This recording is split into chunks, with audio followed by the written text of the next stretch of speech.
Hey, what you say, food family? Mike here, and welcome back to the channel for another great culinary adventure. Today's video, we're going to be taking our Korean game to the next level because we're making some delicious bulgogi. And then we're going to stuff that in a sesame pita pocket with a spicy gochujang sauce. So whether you love Korean food or just want to enjoy a new sandwich, stick around and I'll show you how it's done. Let's get cooking.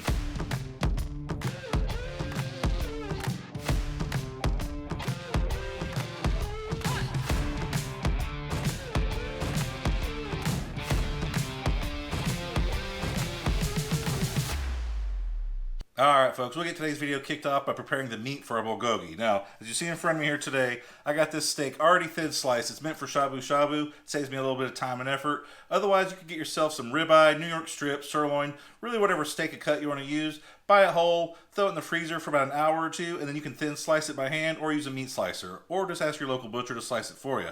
Since this is already thin sliced, all I gotta do is break it down into smaller bite-sized pieces. We'll throw it in a tub and come right back and get the marinade ready.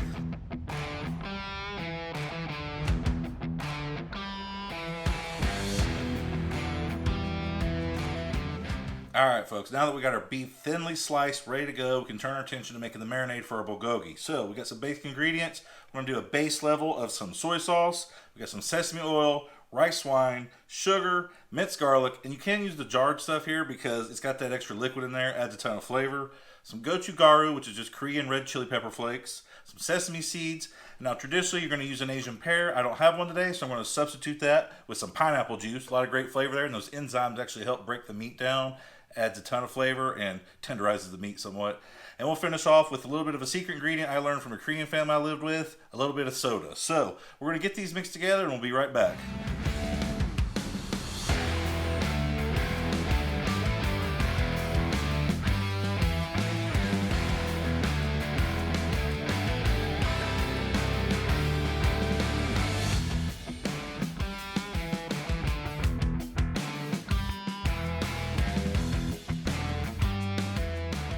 Alright, with our simple bulgogi marinade ready to go, we're going to pour this over the beef, add our thin sliced yellow onion and green onion, toss all that together, put a lid on it, throw it in the fridge, let that marinate overnight. Now you want to let this go at least 4 to 6 hours. Overnight's definitely preferable. So we'll get this mixed up and we'll be right back.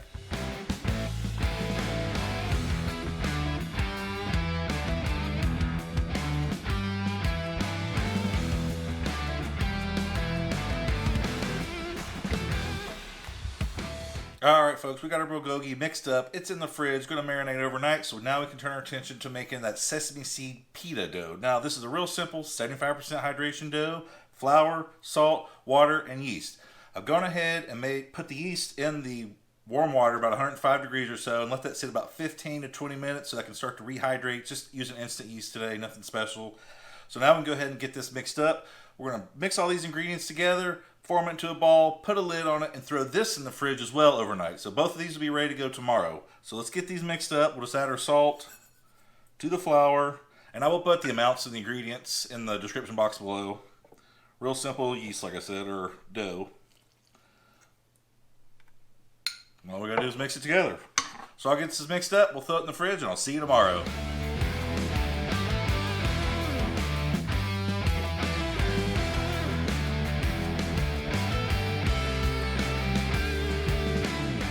Alright food family, welcome back. It is the next day. Our bulgogi has been in the fridge overnight marinating, as well as our dough. All we gotta do now, we're gonna pull this out, let it come up to room temperature. We're gonna fold it, knead it a couple times over, just to start making those pockets and layers of flavor. So we're gonna cover this with a tea towel, divide it in half or so. How many pita pockets you wanna make, maybe 2 or 3. And then we'll be right back. In the meantime, I'm gonna show you how to make that delicious spicy gochujang sauce.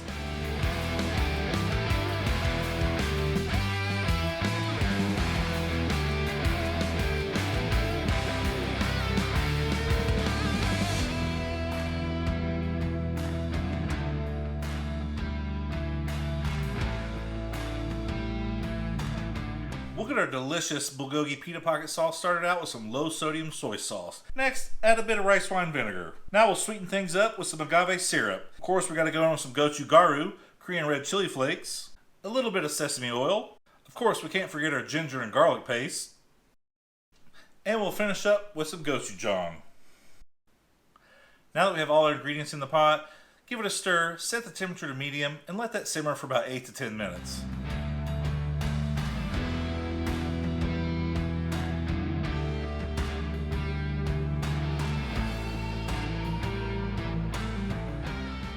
Now that our sauce has had some time to reduce and thicken up, we can get back to the video. Alright folks, called an audible there. Ended up just dividing my dough into 2 portions. Let that proof for about an hour. So we're right here with our dough. I'm going to take 1 portion out. We're going to roll this out to about an 1/8 inch thick. So I'm going to go ahead and get that knocked out here. And once again, we're going to leave everything just sticky and messy. It's kind of a pain, but what you want to do is pull this out and we're going to fold it in half. And then we're going to rotate it and fold it in half. We're going to build some layers with our dough. That way, and then just fold it over again. Basically all the way around. 4 folds in half and roll it out 1/8 inch thick.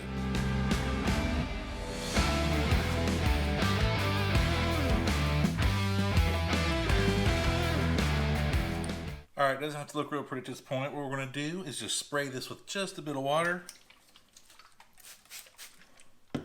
Sprinkle it with some sesame seeds.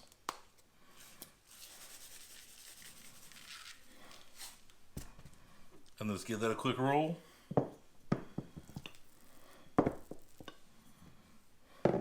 Flip it over and repeat.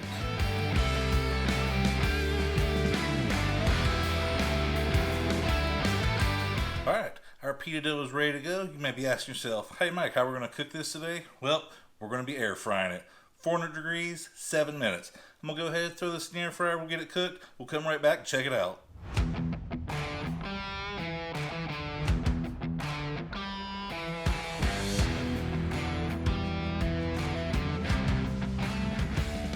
Alright folks, just like that, 400 degrees for 7 minutes in your air fryer, and we have created a delicious looking pita pocket. Look how puffed up that is, folks. Now this is still way too hot to do anything with. We're going to let this cool about 30-45 minutes just so it comes down to room temperature. In the meantime, we'll pull our bulgogi out of the fridge, let that start to come up to room temperature. We'll get that fried off, we'll slice our pita in half, stuff it, come right back, give it a taste test, and see how we did. Stay tuned.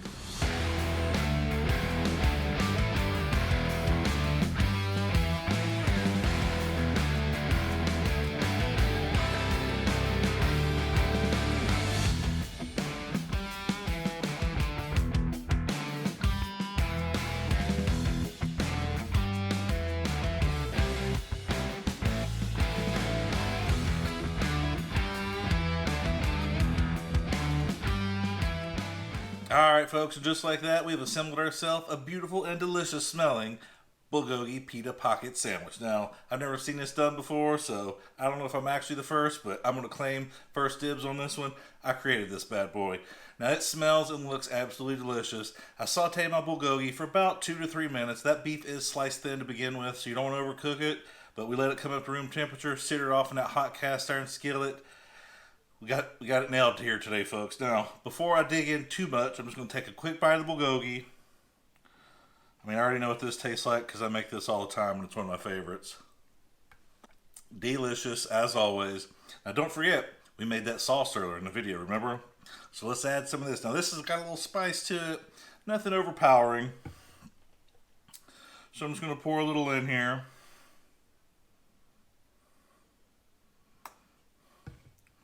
And give this a nice taste test. I think I'm at a loss for words. This turned out way better than I ever could have imagined. That sweet bulgogi meat, that spicy sauce we made, all contained in that sesame pita pocket, crunchy on the outside, nice soft interior. Now, I did go through and dig out a little bit of extra little bread in the middle of it just to make more of a pocket, but it pretty much puffed out. Worked perfectly to make this sandwich today. I'm not a baker. I don't like measuring ingredients. So this is a real simple bread. I'll be sure to link the amounts in the description box below. Now, Americans, you're going to have to bear with me here. This is going to be metric because you have to measure these things when you bake, folks. Get your kitchen scale out, weigh it out perfectly, and it'll work every time. Flour, yeast, salt, water. That simple. Refrigerate it overnight. Knead it just a few minutes. Roll it out, put some sesame seeds on it, throw it in the air fryer. Boom, you are eating good in the neighborhood, folks.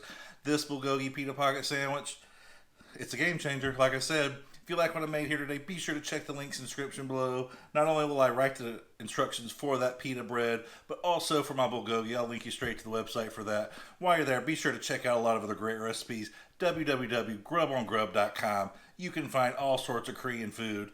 Everything you can pair with this. A lot of banchan side dishes. The possibilities are limitless, folks. This sandwich is just the beginning. You could do like a chicken or a pork version of this. Absolutely amazing, I guarantee it. If you enjoyed today's video, hit that like button, folks. Give it a thumbs up. That tells me you enjoy this type of content and you want to see more of it. We went outside the box today. We paired Korean food with American-style sandwiches. This is the walking taco of the Far East, folks. You cannot beat this. It is absolutely delicious. You got bulgogi. We made a big batch today. You could be cooking that all week long, feeding your family, eating it normal, pair it with some rice or whatever.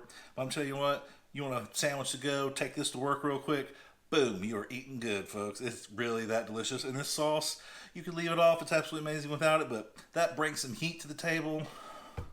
Just can't be beat.